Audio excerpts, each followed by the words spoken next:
ഇനി എനിക്ക് ധൈര്യമായി സജസ്റ്റ് ചെയ്യാം. നേത്ര സംരക്ഷണത്തിന് നമ്മുടെ Ahalya. Ahalya foundation eye hospital, കേരളത്തിൽ എല്ലായിടത്തും. സർവകലാശാലയുടെ കീഴിലുള്ള പട്ടാമ്പി നെല്ല് ഗവേഷണ കേന്ദ്രം ഏതാണ്ട് 100 വർഷത്തിലേക്ക് കടക്കാൻ പോവുകയാണ്. 2027 ആകുമ്പോൾ 100ാം വാർഷികം ആഘോഷിക്കും. അപ്പൊ അതിന്റെ മുന്നോടിയായിട്ട് ഈ നെല്ല് ഗവേഷണ കേന്ദ്രത്തിന് ഒരു സമ്മാനം എന്നുള്ള നിലക്ക് ജലസംഭരണിയും അതോടൊപ്പം തന്നെ ജലസേചന പദ്ധതിക്കുള്ള സൌകര്യങ്ങളും ഒരുക്കുക എന്നുള്ള ഉദ്ദേശത്തോടു കൂടി സംസ്ഥാന സർക്കാർ ബഡ്ജറ്റിൽ 4 കോടി നേരത്തെ വകയിരുത്തിയിരുന്നു, പ്രഖ്യാപിച്ചിരുന്നു. അതിന്റെ വിശദമായിട്ടുള്ള എസ്റ്റിമേറ്റും മറ്റു കാര്യങ്ങളൊക്കെ തന്നെ എടുക്കുകയും പഠനം നടത്തുകയും ചെയ്തു. അത് ഇറിഗേഷൻ വകുപ്പ് മുഖാന്തരം നിർമ്മിക്കുന്നതിന് വേണ്ടിയിട്ടുള്ള ഭരണാനുമതി 4 കോടിക്ക് കിട്ടിയെന്ന സന്തോഷ വാർത്തയാണ് അറിയിക്കാനുള്ളത്.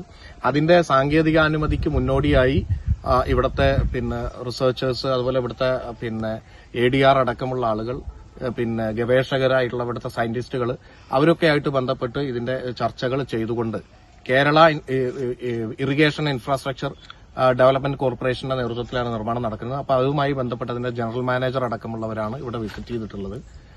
ഇപ്പൊ നിലവിൽ ചെറിയൊരു ജലസംഭരണിയാണുള്ളത്. അതിനേക്കാളും ഒരു 10-15 ഇരട്ടി വരുന്ന വലിയൊരു ജലസംഭരണി, ഏതാണ്ട് ഒരു തടാകം പോലെയുള്ള ഒരു സംവിധാനമാണ് ഇവിടെ ഒരുക്കാൻ ആഗ്രഹിക്കുന്നത്.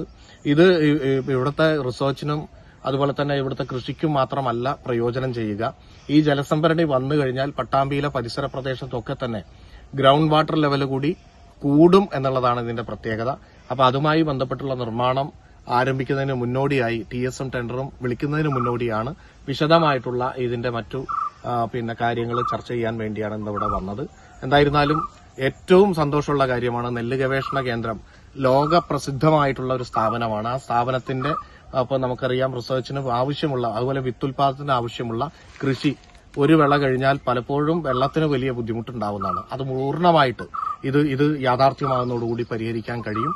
ഒപ്പം തന്നെ ഭാവിയിൽ ഒരു ഫാം ടൂറിസം, അതായത് ഫാമുമായി ബന്ധപ്പെട്ട് പഠനം ആഗ്രഹിക്കുന്ന ആളുകൾക്ക് ഒരു ഫാം സ്കൂൾ എന്നൊക്കെ പറയുന്ന പോലെ തന്നെയുള്ള ഒരു സംവിധാനത്തിലേക്ക് ഇത് ഡെവലപ്പ് ചെയ്യുക എന്നുള്ളതാണ്. അപ്പോൾ പൊതുജനങ്ങൾക്ക് കൂടി ഇവിടെ വന്നു കഴിഞ്ഞാൽ ആകർഷകമായിട്ടുള്ള കാഴ്ചകൾ മാത്രമല്ല, കൃഷിയെക്കുറിച്ച് പഠിക്കാൻ കൂടി കഴിയുന്ന രീതിയിലേക്ക് മാറുക എന്നതാണ്. അപ്പോൾ അതിനു വേണ്ടിയിട്ടുള്ള ആദ്യഘട്ടം എന്നുള്ള നിലക്കാണ് ഇവിടെ ഈ ഫണ്ട് അനുവദിച്ചിട്ടുള്ളത്. ഇതോടൊപ്പം തന്നെ സെൻട്രൽ ഓർച്ചാർഡ് എന്ന് പറയുന്ന മറ്റൊരു വലിയൊരു സ്ഥാപനം പട്ടാമ്പിയിലുണ്ട്. 5 കോടി രൂപയുടെ വലിയ പദ്ധതി അവിടെ ആവിഷ്കരിച്ച് അത് അധികം വൈകാതെ അതിനുകൂടി ഭരണാനുമതി ലഭിക്കുമെന്നാണ് നമ്മൾ കരുതുന്നത്. അത് ഫാം ടൂറിസമായി ഡെവലപ്പ് ചെയ്യാനുള്ള പദ്ധതിയൊക്കെ ആവിഷ്കരിച്ച് നടപ്പിലാക്കുന്ന കൂടിയുണ്ട്. ഈ 2 സ്ഥാപനങ്ങളും ഇത്തരത്തിൽ ഈ പദ്ധതികൾ വരുന്നതോടുകൂടി കാർഷിക മേഖലയിൽ കൂടുതൽ പ്രയോജനം ചെയ്യുന്ന രീതിയിൽ പൊതുജനങ്ങൾക്ക് കൂടി അറിവ് ലഭിക്കാനും കൃഷിയെ പ്രോത്സാഹിപ്പിക്കാനും റിസർച്ചിനും വലിയ സാധ്യതയുള്ള രീതിയിലേക്ക് ഇത് മാറും എന്നതിൽ സംശയമില്ല.